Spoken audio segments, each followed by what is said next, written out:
নমস্কার বন্ধুরা, গল্পের মানুষ চ্যানেলে আপনাদের সকলকে স্বাগত। আজকের গল্প মনস্কামনা। সিধুরাকি উঠোনের এক কোণে বসে আছে। জগদ্ধাত্রী পুজো শুরু হতে আর মাত্র দুদিন বাকি। আর তো তবে ডাক আইল না। শূন্য দৃষ্টে আকাশ পাতাল ভাবতে থাকে সিধু ঢাকি। পাশে কখন যে শেফালি এসে বসেছে সে খেয়ালও নেই তার। কি গো, এখানে বৈশা বৈশা কি ভাবদাসো? আর কি ভাবুম রে বউ, আর মাত্র 4টা দিন বাকি আছে, অথচ এখনো কোনো ডাক পাইলাম না রে। কি কইরা যে চলবো আমাগো, ভাই ভাই কুল কিনারা পাইতাছি না। তো ভাইব না তো তুমি, কিছু একটা হইব কোন ঠিকই। কি আর হইব, দুর্গামা তো মুখ তুইলা চাইলই না। একটা বায়নাও পাইলাম না পূজায়। পুরা পূজা ঘরে বেকার বৈশা কাটাইলাম।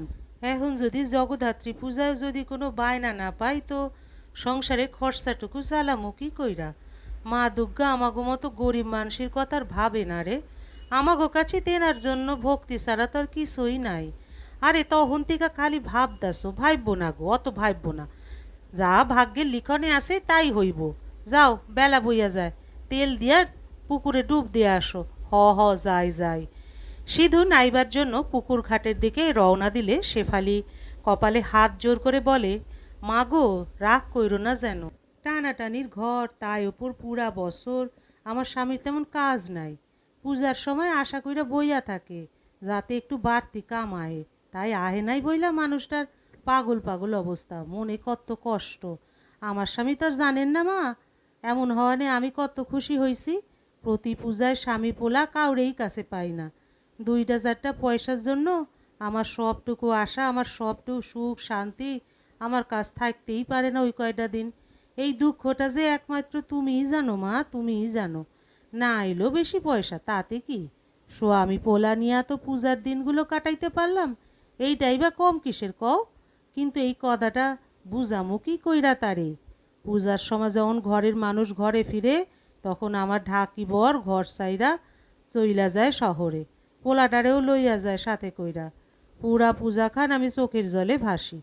এইবার পয়সা কমাইলো, আমি তো কাছে পাইছি আমার স্বামীরে আর সাওয়ালটারে। এই সুখের আষ্টু যে পেট ভইরা ভাত খাওয়ানোর চেয়ে কম কিছু না। এ কথা খান কেউ কি বোঝে মা? ঢাকির বউ এই শেফালির বেদনা খান কেউ বোঝে নাই মা। তুমি বুঝছো মা আমার কষ্ট খান।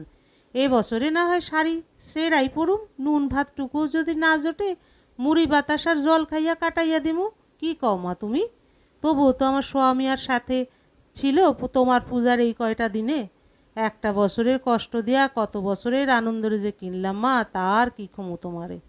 মালিকের খেতে কাজ কইরা যা পায় স্বামী, তাতেই চালাইয়া নিমুখন। তুমি আমার মানুষটার উপর রাগ কইরো না যেন।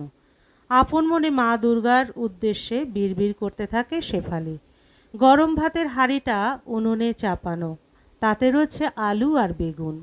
দরিদ্র ঢাকি সিধুর হাড়ির ওরাই একমাত্র রোজকার বন্ধু।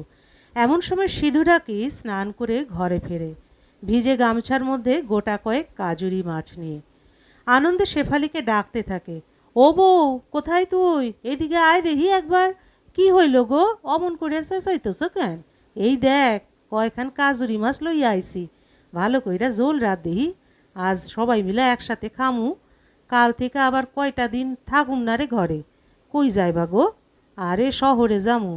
ও পাড়ার যদু খুড়া একখান ডাক পাইছে শোভাবাজার থাইক্কা।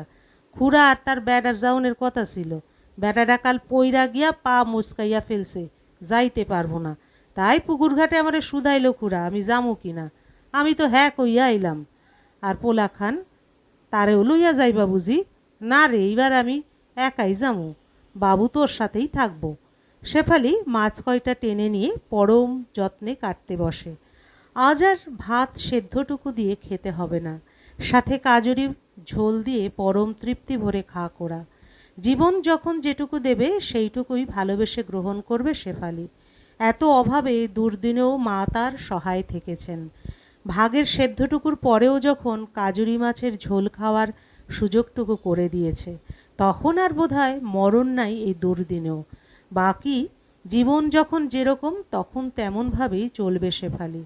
শেফালি মাছের হাতেই মায়ের উদ্দেশ্যে প্রণাম ঠুকল আর মনে মনে বলল, সবই তোমার কৃপা মা, সবই তোমার কৃপা। তুমি সহায় থাকলে সবই হয়। দুর্গা দুর্গা। গল্পের সমাপ্তি এখানেই, আবার দেখা হবে পরবর্তী আরেকটি গল্পের সাথে।